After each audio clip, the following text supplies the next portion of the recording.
Hey cocktail crew, welcome back to the channel. I'm Steve the bartender and today I'm making a Clover Club.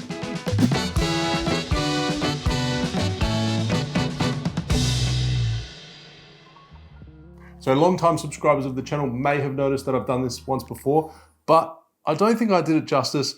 And I've recently been writing a cocktail book and I've revisited a lot of old recipes. I've been trialing a lot of cocktails, which is why my uploads haven't been as frequent lately. I've been writing and I've been testing and documenting everything in the process. So the last time I featured the Clover Club on the channel before, it was a simple gin sour with the use of raspberry syrup. Now, this cocktail was created in about 1901 by the head bartender of the Waldorf Astoria. I believe his name was Michael Kalaki.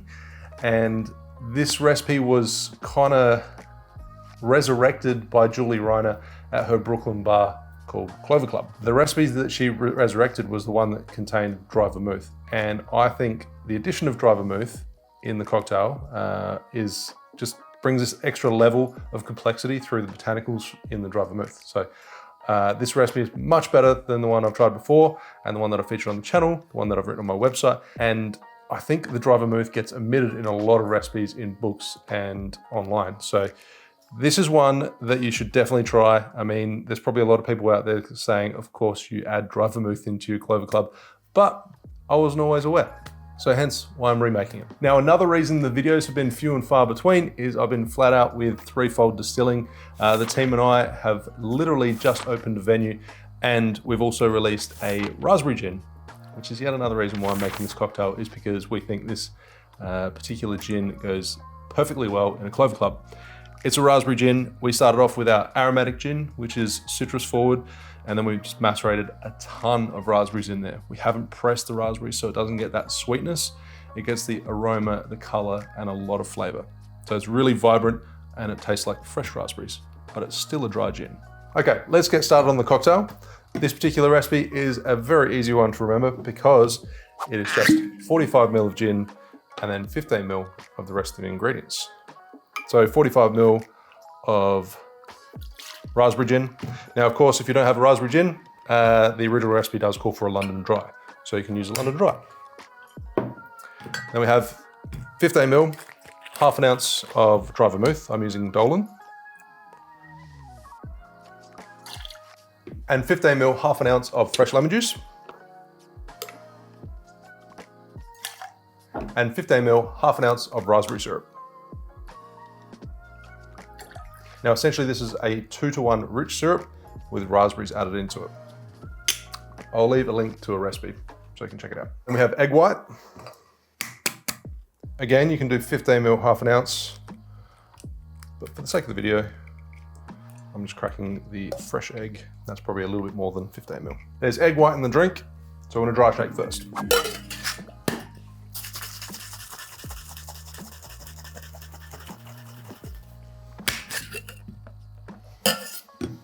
Add ice and shake again. If you're in Australia and you want to check out some more information about the raspberry gin, I will leave a link to that in the description below. And if you'd like to get a copy of my book once it's published, which will be later in the year, I'll also leave another link where you could sign up, put your email in, and you'll be the first to be notified of when the book becomes available. So now I've added ice and give it another shake for about 10 seconds.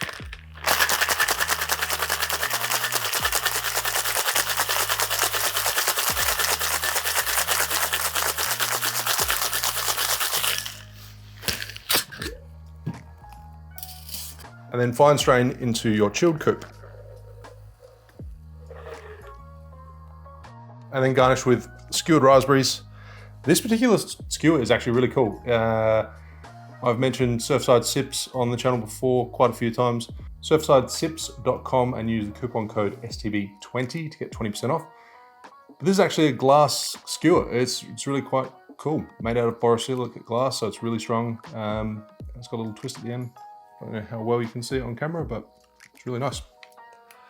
Skewered raspberries as the garnish. It's got this beautiful pink color to it. Once the foam settles a bit more as well, you get more definition between the foam and the bottom of the drink. It looks a little bit more of a raspberry red color. It's beautiful. It's delicious. There you have a Clover Club. Cheers.